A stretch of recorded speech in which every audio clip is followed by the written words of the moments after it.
Hello friends, आप सभी का स्वागत है eagle IAS the study zone में।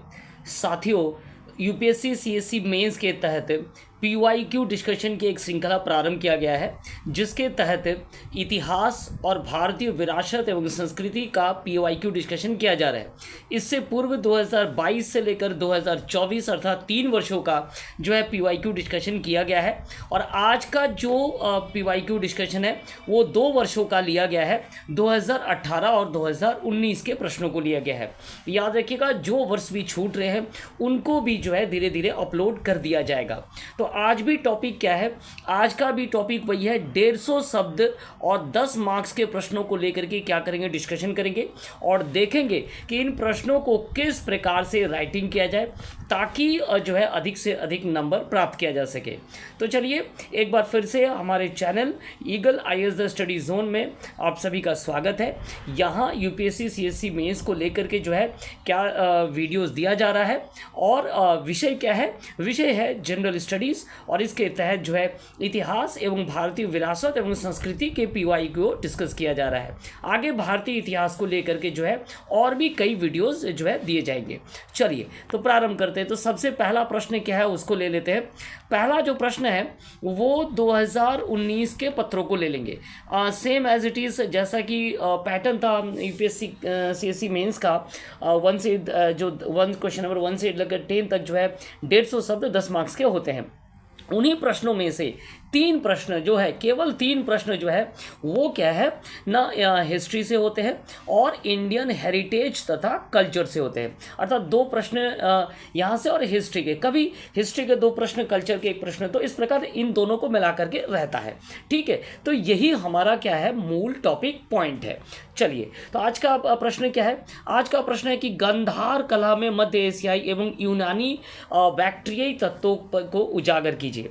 अर्थात गांधार कला जो कि भारत के पश्चिमोत्तर क्षेत्र में या गांधार के क्षेत्र में विकसित हुई, और जिस पर जो है यूनानी का प्रभाव, या हम कह सकते हैं जो ग्रीक रोमन इफेक्ट है वो जो प्रभाव था उसको उजागर करना है। अर्थात किस प्रकार जो है गांधार कला में भारतीय कला, गांधार कला में जो है गांधार क्षेत्र का, और साथ में जो उन पर जो यूनानी के जो प्रभाव दिखे उन प्रभाव को हमें क्या करना है, हमें डिस्कस करना है। तो चलिए सबसे पहले गांधार कला को लेकर के क्या करेंगे, परिभाषित करेंगे। तो परिभाषा किस प्रकार होगा? परिभाषा जो है इसी प्रकार होगा कि भारत के पश्चिमोत्तर क्षेत्र में या गांधार क्षेत्र में यूनानी और रोमन प्रभाव से जो नई कला शैली, जो नवीन कला शैली का जन्म हुआ, उदय हुआ, उसे गांधार कला शैली कहते हैं। इसका कई और नाम है। इसे ग्रीको रोमन कहा जाता है, इसे ग्रीक बौद्ध भी कहा जाता है। चूंकि बौद्ध की मूर्तियों को जो है ग्रीक प्रभाव से बनाया गया था, इसलिए ग्रीक बौद्ध भी कहा जाता है। ठीक है, इंडो ग्रीक के संदर्भ में भारत के पश्चिमोत्तर क्षेत्र में है, तो एक तो भारत का इफेक्ट है और साथ में जो है ग्रीक इफेक्ट है, इसलिए इंडो ग्रीक भी कहा जाता है। ठीक है, चलिए गांधार शैली का जो डेवलपमेंट हुआ, जो विकास हुआ, वो कब हुआ? मूल रूप से जो है शक और कुषाण, मूल रूप से कुषाण कालीन जो है, इस काल में ही जो है गांधार कला शैली का सर्वोत्तम डेवलपमेंट हुआ था। ठीक है, अब इसकी विशेषताएं क्या है? इसकी विशेषताएं है कि बुद्ध की मूर्तियों का निर्माण किया गया था, और इसी पर जो है यूनानी प्रभाव को जो है हम देख सकते हैं। बुद्ध की मूर्तियों के अलावा कई देवियों का भी निर्माण किया गया, जिस पर जो है यूनानी प्रभाव देखा जा सकता है। ठीक है, तो चलिए, तो बुद्ध की मूर्तियों का निर्माण जो है इस कला शैली का जो है प्रमुख और सर्वोत्तम कृति माना जाता है। गांधार कला शैली में जो है अधिकांश जो मूर्तियां बनाई गई थी वो था बुद्ध और बोधिसत्व की मूर्तियां, और बोधिसत्व में भी मैत्रेय की मूर्तियां जो है अधिक संख्यक में या बहुसंख्यक में बनाई गया था। अब इनमें क्या प्रभाव था? इन्हें जो बुद्ध की मूर्तियां थी उन पर क्या प्रभाव था ना, यूनान का प्रभाव देखने को मिलता है। और ये किस प्रकार का था? जिनमें शारीरिक सौंदर्य को जो है, या शारीरिक जो लक्षण है, जैसे मांसपेशियों को उभरना, मूंछों का उभरना, इसके बाद लहरदार बालों का प्रदर्शन करना, पारदर्शी वस्त्रों का प्रयोग किया जाना, है ना, इन सभी को उकेरना, इन सभी को चित्रण किया जाना, इसे ही क्या कहा जाता है? यूनानी प्रभाव कहा जाता है। ठीक है, और ये जो कला शैली में जो मूर्तियों का निर्माण किया गया, अधिकांश सफ़ेद पत्थरों का इसमें प्रयोग किया गया था। इन मूर्तियों में जो है, इन मूर्तियों में क्या है, ये जो बुद्ध मूर्तियां बनी, इनका जो मुख होता था विशेष करके, वो यूनान के देवता अपोलो के समान होता था। तो यूनानी प्रभाव का क्या अर्थ हो गया? नहीं, यूनानी प्रभाव का अर्थ ये हो गया कि जो बुद्ध या बोधिसत्व की मूर्तियां होती थी, उनमें जो है शारीरिक प्रधानता, अर्थात मांसपेशियों को भरना, मूंछों, लहरदार बालों का प्रदर्शन करना, इन सभी का इन सभी को चित्रित करना या प्रदर्शन करना जो है क्या कहलाता है? यूनानी प्रभाव कहलाता है। ठीक है। इन मूर्तियों में सरलता और भावनात्मक का एक अभाव था, जैसा कि भारत के विभिन्न बौद्ध स्थलों भरूच, सांची, अमरावती से प्राप्त होता है। भारत के संदर्भ में और गांधार कलाशैली में थोड़ा अंतर पाया जाता है। भारत की में जो मूर्तियां पाई गई थी बुद्ध की, जिस भारत के विभिन्न बौद्धिक जो साइट है, जिसमें भरूच, सांची, अमरावती, बोध गया हो गया, और भी जितने साइट है जहाँ बुद्ध की मूर्तियाँ हुई, उनमें क्या था ना, एक भावना था, उनमें एक सरलता पाया जाता था। लेकिन जो गांधार कलाशैली में है, उनमें सरलता और भावनात्मकता का क्या पाया जाता था? अभाव पाया जाता था। इसके अलावा गांधार शैली में देवी मूर्तियां भी प्राप्त हुई। इनमें कहा जाता है कि हरिति और रोमा अथवा एथिना देवी की मूर्तियां जो है प्रमुख है। तो ये था गांधार कलाशैली, जो कि भारत के पश्चिमोत्तर क्षेत्र में शक और कुषाण पीरियड में क्या हुआ? फलित फूलित हुआ, जिनमें जो है बुद्ध की मूर्तियों पर जो यूनानी प्रभाव देखे गए, शारीरिक विशेषताओं को ज़्यादा से ज़्यादा उकेरा गया, और जिसके कारण इसे क्या कहा जाता है ना, ग्रीको रोमन, ग्रीको बुद्ध कहा जाता है, इंडो ग्रीक कहा जाता है। तो इस प्रकार आप इस प्रश्न का उत्तर दे सकते हैं। ठीक है, चलिए आगे बढ़ते हैं। नेक्स्ट प्रश्न क्या है? नेक्स्ट प्रश्न है कि 1857 का विप्लव ब्रिटिश शासक के शासन के पूर्ववर्ती 100 वर्षों के बार बार जो है घटी छोटे बड़े स्थानीय विद्रोह का क्या था ना, चरमोत्कर्ष परिणाम था, है ना? चरमोत्कर्ष था या एक अंतिम परिणाम? सुस्पष्ट कीजिए। 1857 का विद्रोह जो है, जो विप्लव हुआ था, कह रहा है कि वो ब्रिटिश शासन के 100 वर्षों के जो है जो छोटे बड़े घटित स्थानीय विद्रोह का क्या था? एक बड़ा परिणाम था, यह चरमोत्कर्ष था। चूँकि आधुनिक भारतीय इतिहास के संदर्भ में हम अगर बात करें तो 1757 से एक टर्निंग पॉइंट प्रारंभ हो गया। सिराजुद्दौला पराजित हुआ और बंगाल में जो है अंग्रेजों का प्रवेश हुआ। अंग्रेज यहाँ तक नहीं रुके, उसके बाद बक्सर का युद्ध हुआ, जिसमें जो है मीर कासिम पराजित हुआ, और उसके बाद जो है 1765 में एक टर्निंग पॉइंट की तरह देखा जाता है, जब शाह आलम के साथ क्लाइव का इलाहाबाद का समझौता हुआ, और यहाँ से जो है बंगाल, बिहार और उड़ीसा की स्थायी दीवानी जो है अंग्रेजों को प्राप्त हुआ। इस स्थायी दीवानी के अधिकार के द्वारा ही दीवानी वसूली के नाम पर जो है 1765 में क्या प्रारंभ किया गया? क्लाइव के द्वारा द्वैध शासन प्रारंभ किया। तो एक तरफ से शोषण को प्रारंभ किया गया, है ना? ब्रिटिश जो अधिकारी थे या क्लर्क थे, वो इसके नाम पर क्या करते थे? शोषण करना प्रारंभ कर दिए थे। इसके बाद कई और प्रथाएं आई, लेकिन इन सभी प्रथाओं में ब्रिटिश सत्ता को क्या था? लाभ था। वहीं भारतीय जनमानस को इससे क्या था? काफ़ी कष्ट था। भारतीय किसानों की आर्थिक स्थिति काफ़ी खराब हो चुकी थी।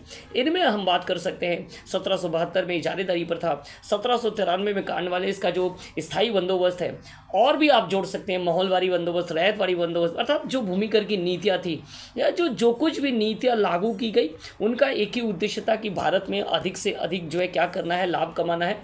और इसका परिणाम ये था कि शोषण का दौर चलता रहा। तो 1757 के बाद से जो है 1765 में स्थायी दीवानी के बाद अंग्रेज जो है अलग अलग प्रांतों की ओर आगे बढ़ते गए, भूमि कर का कलेक्शन करने के लिए, और उनका जो है सामना क्या होगा? देसी राजाओं के साथ हुआ, जमींदारों के साथ हुआ, किसानों के साथ हुआ, जो उनकी आर्थिक नीतियों से परेशान होकर के अंततः उनका वो क्या करने लगे? विरोध करने लगे। ये स्थानीय स्तर पर था, जिसे अंग्रेजों ने जो है अपने बल के द्वारा, अपने सैनिक शासन के द्वारा क्या क्या दबा दिया गया। लेकिन इन सब का जो परिणाम दिखा गया वो बाद में 1857 में सिपाही विद्रोह के तौर पर जो उभर करके आया, जब अंग्रेज सत्ते में आ गए और उन्हें लगा कि अगर अभी रुका नहीं गया तो हो सकता है कि इससे भी बड़ा विद्रोह हो जाए और जो है हमें भारत से जाना पड़े। तो उसके बाद आप देखेंगे बहुत कुछ परिवर्तन आना शुरू हो जाता है। ईस्ट इंडिया कंपनी का शासन समाप्त हो जाता है, महारानी विक्टोरिया के हाथों में शासन चला जाता है। तो इस प्रकार कई चीज़ें बदलना प्रारंभ हो जाते हैं। तो यहाँ ये पूछा जा रहा है कि जो 1857 का विप्लव था वो 100 वर्षों के विद्रोह का क्या था, छोटे बड़े स्थानीय विद्रोह का।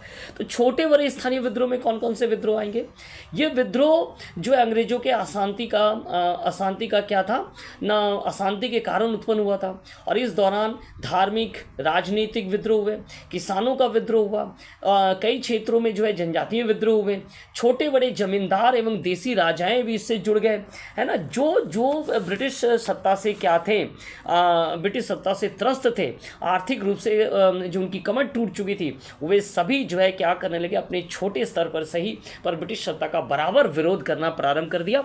और यह विरोध जो है 1765 के बाद से ही प्रारंभ हो चुका था। हालांकि 1757 से जो है इसकी शुरुआत हो गई जब सिराजुद्दौला पराजित हुआ था। ठीक है, चलिए ऐसे कई विद्रोह को आप कह सकते हैं। जैसे 1770 में फकीर या सन्यासी विद्रोह से प्रारंभ अगर माना जाए, उसके बाद विजयनगरम राजा का विद्रोह, पलामू में चेर का विद्रोह, पॉलीगर का विद्रोह, बेलूथम्पी का विद्रोह, पाइको का विद्रोह, अहोम पूर्वोत्तर का अहोम विद्रोह, है ना, महाराष्ट्र में रमोसिस का विद्रोह, पंजाब में कूका विद्रोह हो गए, बहावी मूवमेंट हो गया, मोपला दक्षिण का मोपला विद्रोह हो गए। इसके अलावा विभिन्न जनजातीय विद्रोह जैसे भील का विद्रोह, झारखंड का कोल विद्रोह, संथाल हुल विद्रोह, ऐसे विद्रोह है जो कहीं ना कहीं जो अंग्रेजों के क्या थे ना, भूमि नीतियाँ या भूमि कर की नीतियाँ या भूमि राजस्व नीतियों से क्या थे, परेशान थे। और उन परेशान के कारण अंततः उन्होंने विद्रोह का रास्ता अपनाया और उन्होंने जो है क्या किया ना, विद्रोह किया। और इन सभी छोटे जो विद्रोह हुए, इन सबको तो अंग्रेजों ने दबा दिया। लेकिन 1857 में जो विद्रोह हुआ वो सिपाही विद्रोह के तौर पर जो है एक बड़ा विद्रोह होना प्रारंभ हो गया, है ना। और इस विद्रोह से अंग्रेज क्या हो गए, सत्ते में आ गए और उन्हें समझ में आ गया कि अगर अभी ना सुधरा जाए तो हो सकता है कि आगे जाकर के भी बहुत बड़ा विद्रोह प्रारंभ हो। तो यहाँ इस प्रश्न को इस तरीके से जो है लिखा जा सकता है कि 1757 अंततः ये कह सकते हैं कि 1757 से लेकर 1857 में जो सामाजिक आर्थिक राजनीतिक है ना जो ह्रास हुए, और इस ह्रास ने शोषण को जन्म दिया। और इस शोषण का ही फलस्वरूप जो 1857 का जो विद्रोह था वो क्या था ना, चरम सीमा पर पहुंच गया था, है ना। चलिए, तो ये हो गया।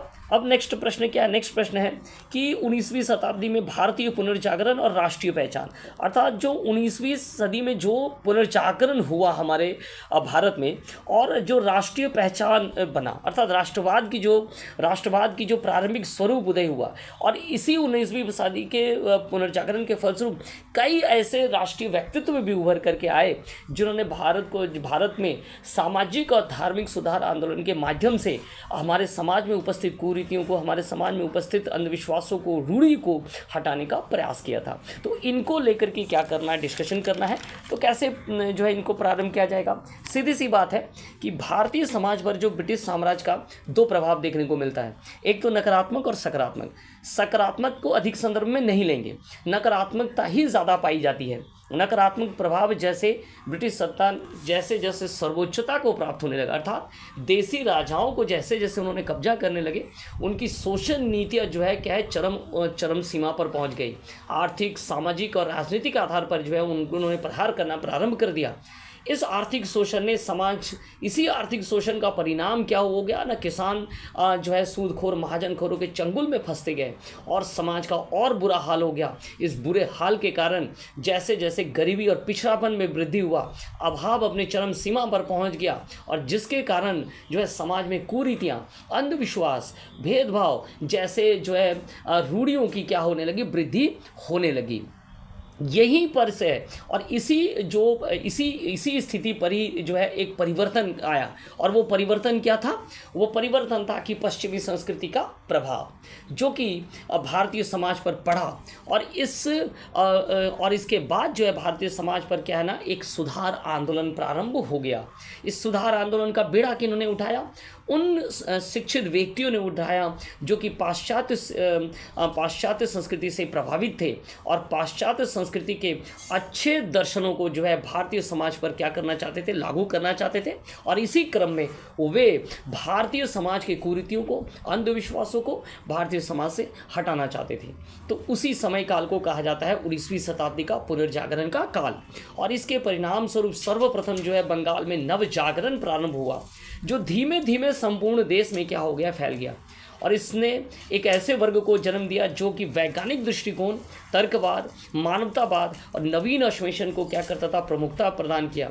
और धार्मिक कर्मकांड, अंधविश्वास, कुरीतियों को दरकिनार करते हुए उन पर जो है जोरदार प्रहार किया। इस सामाजिक धार्मिक सुधार आंदोलन ने राष्ट्रवाद की भावना को जो है उदय में सहायक भूमिका भी निभाया और राष्ट्रीय पहचान को भी क्या किया ना, क्रियान्वित करना प्रारंभ कर दिया। इसी धार्मिक सामाजिक सुधार के फलस्वरूप कई राष्ट्रीय पहचान उभर करके आए, जैसे राजा राम मोहन राय जिन्हें भारतीय पुनर्जागरण का क्या माना जाता है? जनक माना जाता है। इसके बाद देवेंद्र नाथ ठाकुर, केशव चंद्र सेन, ईश्वर चंद्र विद्यासागर जैसे व्यक्तित्व, महादेव गोविंद रानडे जैसे दक्षिण भारत के व्यक्तित्व, ज्योतिबा फूले जैसे समाज सुधारक, गोपाल कृष्ण गोखले जैसे राजनीतिक विचारक, स्वामी विवेकानंद जैसे रामकृष्ण परमहंस एवं स्वामी विवेकानंद जैसे जो है महान व्यक्तित्व, दयानंद सरस्वती जैसे महान व्यक्तित्व, दक्षिण में ईवी रामास्वामी नायकर जैसे जो है महान व्यक्तित्व, श्री नारायण गुरु जैसे व्यक्तियों का क्या हो गया? राष्ट्रीय पहचान के रूप में उद्भव हुआ। इन सभी ने अपने विचारों के द्वारा और जो है अपने इस भारतीय समाज को आलोकित किया एवं सामाजिक कुरीतियों पर जो है क्या क्या प्रहार किया और उनके खात्मों के लिए क्या क्या ना प्रयासरत रहा।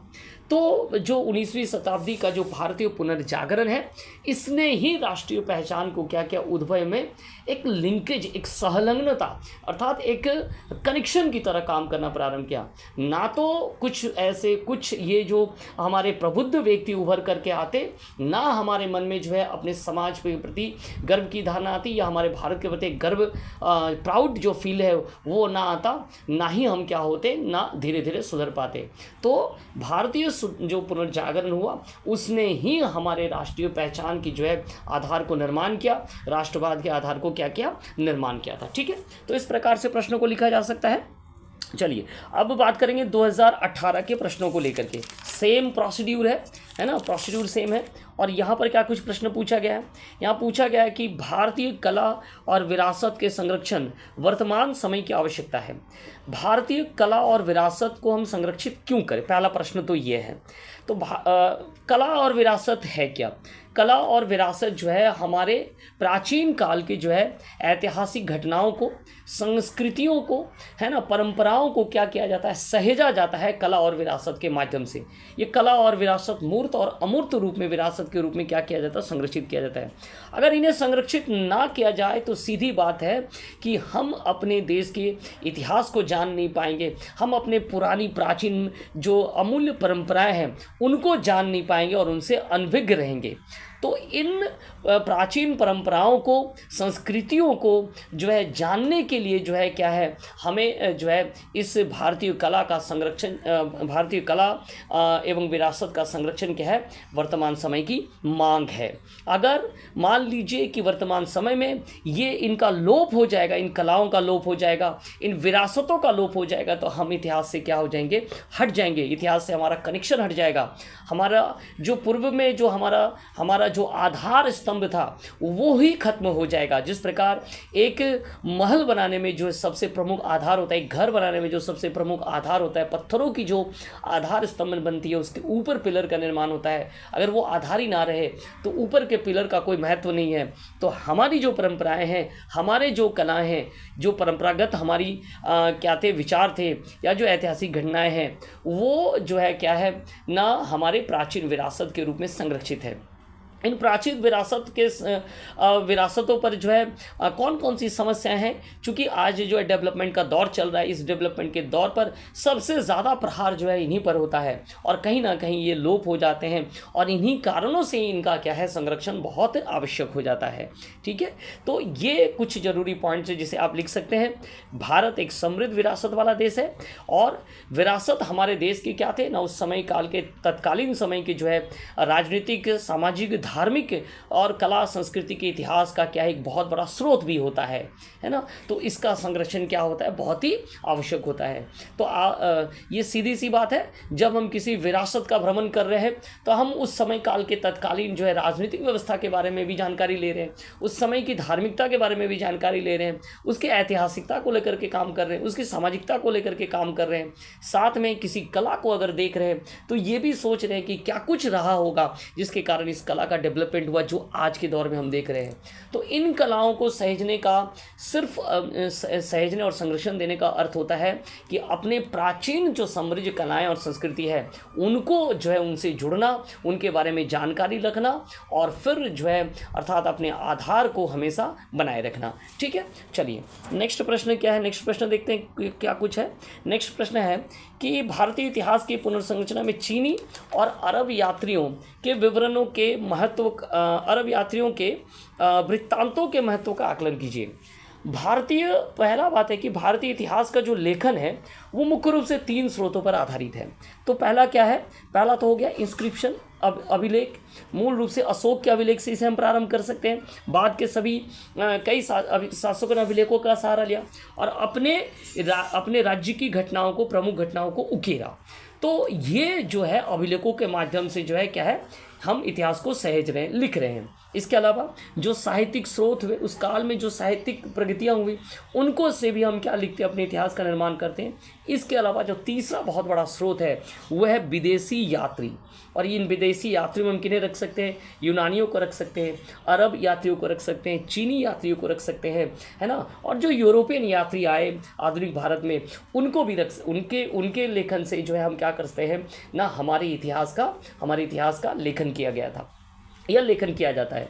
तो इनमें से कहा जा रहा है कि चीनी और अरब, चूँकि चीन और अरब हमारे भारत से क्या है यूरोप की तुलना में बहुत ही करीब है, तो इनका जो है इनका क्या है, इनकी रचनाएं क्या है बहुत हद तक जो है सटीकता इनकी ये क्या है भारत में आए और इन्होंने भारत में जो है क्या है आकर अपने यात्रा वृत्तांत के माध्यम से भारतीय समाज का क्या वर्णन किया, भारतीय राजनीतिक व्यवस्था का वर्णन किया, अर्थात भारतीय इतिहास के जानने के स्रोत के रूप में ये कार्य करते रहे। जहाँ तक चीनी यात्रियों की बात की जाए तो चीनी यात्रियों में फाइहान, वेनसंग या इत्सिंग का आगमन हुआ। ये बौद्ध धर्म से जुड़ने के लिए आए थे, अर्थात बौद्ध धर्म की जानकारी के लिए आए थे। बौद्ध धर्म के साहित्य एवं बौद्ध दर्शन एवं उनसे संबंधित स्थलों को उन्होंने भ्रमण किया और अपनी यात्रा वृत्तांत को इन्होंने जो है अपने जो है रचनाओं के माध्यम से सुरक्षित किया हुआ, जहाँ से हमें भारत के बारे में जानकारी प्राप्त होता है। फाइहान चंद्रगुप्त द्वितीय के समय काल में हुआ। इन्होंने मध्य देश के सामाजिक पक्षों के बारे में जो है जानकारी प्रदान किया। वेनसंग ने हर्षवर्धन कालीन राजनीतिक सामाजिक घटनाओं का उल्लेख किया। इत्सिंग ने 7वीं शताब्दी के भारत की जानकारी प्रदान किया। ठीक उसी प्रकार चीनी यात्रियों के समान जो है अरब यात्रियों का भी अधिकाधिक आगमन हुआ। ये दक्षिण भारत में उनका आगमन हुआ। वे व्यापारिक तौर पर आए, क्योंकि सामुद्रिक व्यापारिक से वो प्रभावित थे, तो वे व्यापारिक तौर पर आए। कहा जाता है कि पुर्तगालियों से पूर्व जो है दक्षिण में जो व्यापार था, समुद्र का व्यापार था, उनमें अरबों का क्या था ना महत्वपूर्ण स्थान था। इन अरब यात्रियों में अल मसूदी, अल बरूनी जैसे महत्वपूर्ण व्यक्तियों का उनकी क्या है प्रमुख भूमिका पाई जाती है, उनके इतरावृत्तांत की प्रमुख भूमिका पाई जाती है। तो इस प्रकार इस प्रश्नों को क्या किया जा सकता है, सॉल्व किया जा सकता है। ठीक है, चलिए नेक्स्ट क्या है, वर्तमान समय में महात्मा गांधी के विचारों के महत्व पर प्रकाश डाले। अर्थात महात्मा गांधी के जो विचार थे, थॉट्स थे, समाज को लेकर के, आर्थिकी को लेकर के, स्वराज को लेकर के, वो थॉट्स को लेकर के जो है हमें जो उनका क्या इफेक्ट हो सकता है वर्तमान संदर्भ में। तो सीधी सी बात है, अगर हम बात करेंगे गांधी जी को लेकर के, तो 1915 में दक्षिण अफ्रीका से गांधी जी भारत आए। लगभग 22 वर्षों के बाद वे भारत लौटे। भारत लौटने के बाद 1917 से लेकर 1919 तक जो है उन्होंने 3 जो है आंदोलन के माध्यम से अपने अहिंसक अहिंसा एवं सत्याग्रह का प्रयोग किया, जिनमें चंपारण सत्याग्रह, अहमदाबाद मिल सत्याग्रह एवं खेड़ा सत्याग्रह खेड़ा सत्याग्रह है, जिसमें उन्होंने जो है सत्याग्रह का प्रयोग किया और अंग्रेजों को समझौता करने के लिए बाध्य किया। इसके बाद 1920 में असहयोग आंदोलन, 1930 में सविनय अवज्ञा आंदोलन भी हुआ और 1942 में भारत छोड़ो आंदोलन में उनके विचारों का जो है गहराई से प्रभाव हमें देखने को मिलता है। अर्थात जो है 1917 के बाद से लेकर 1942 तक या भारत के स्वतंत्र होने तक जो है महात्मा गांधी के विचार जो है क्या थे, गहराई तक समाहित थे और बाद में भी जो है भारतीय समाज को दिशा के रूप में जो उनके विचार जो है कार्य करते रहे और वर्तमान में भी कार्य करते हैं। गांधी जी के अहिंसक विचारों का प्रभाव जो है हमेशा से देखा जा सकता है। अगर सामाजिक तौर पर कहें तो वे भेदभाव रहित और अस्पृश्यता रहित एवं पुरुष स्त्री समानता को सबसे अधिक महत्व देते थे या कल्पना करते थे। और आज भी जो है हमारा देश क्या है जो है यही समाज चाहता है कि वो भेदभाव रहित हो, अस्पृश्यता रहित हो और इक्वलाइजेशन हो। महिलाओं को अधिकारों को वो से भी क्या थे ना, वो सचेतन थे, महिलाओं के अधिकार को ज़्यादा से ज़्यादा वो देना चाहते थे। आर्थिक तौर पर अगर बात करें तो वे जो है ग्रामीण आत्मनिर्भरता प्राप्ति के लिए श्रम बल को महत्व देते थे, स्वराज पर जो है अधिक से अधिक बल प्रदान करते थे, स्वदेशी वस्तुओं का प्रयोग, लघु और कुटीर उद्योगों को श्रम बल के द्वारा विकसित किए जाने पर वो क्या करते थे, बल देते थे। धार्मिक अगर प्रभाव की बात करें संदर्भ में तो उनका विचार क्या था ना, वे रूढ़ियों और अंधविश्वासों से रहित एवं धर्मनिरपेक्ष सिद्धांत पर जो है अधिक से अधिक जो है वे विश्वास करते थे और वैसे ही जो है भारत में समाज की कल्पना करते थे। तो इस प्रकार जो है वर्तमान न केवल तत्कालीन समय में बल्कि वर्तमान समय में भी महात्मा गांधी जी के विचार क्या उतना ही महत्वपूर्ण है जितना वो तत्कालीन समय में था। ठीक है, तो इस प्रकार से जो है हम क्या कर सकते हैं ना, इन प्रश्नों को लिख सकते हैं और जो है आज 2 वर्षों के प्रश्नों को लेकर के ही क्या किया गया है, जो है डिस्कशन किया गया है। आगे आने वाले समय में जितने भी जो भी वर्ष छूट रहे हैं, प्रयास रहेगा कि लगभग 10 वर्षों का जो है PYQ डिस्कशन कम से कम किया जाए। 150 शब्दों का पहले किया जा रहा है, फिर 250 शब्दों को लेकर के किया जाएगा और फिर ऑप्शंस को लेकर के भी किया जाएगा और फिर क्लासेस भी दी जाएंगे। प्रयास है कि मेन से पहले जो है बहुत से ऐसे टॉपिक पर जो है आपके साथ डिस्कशन किया जाए ताकि जो है इतिहास और भारतीय विरासत और संस्कृति के जो कॉन्सेप्ट का जो क्लियरेंस है वो जो है अधिक से अधिक आप लोगों का हो और आप जो है परीक्षा में जब बैठे तो ये कॉन्सेप्ट कहीं ना कहीं आपके सफलता में एक सहायक भूमिका के तौर पर कार्य करें। तो हमारे साथ जुड़े रहिए। हमारे साथ जुड़ने के लिए आप सभी का बहुत बहुत धन्यवाद।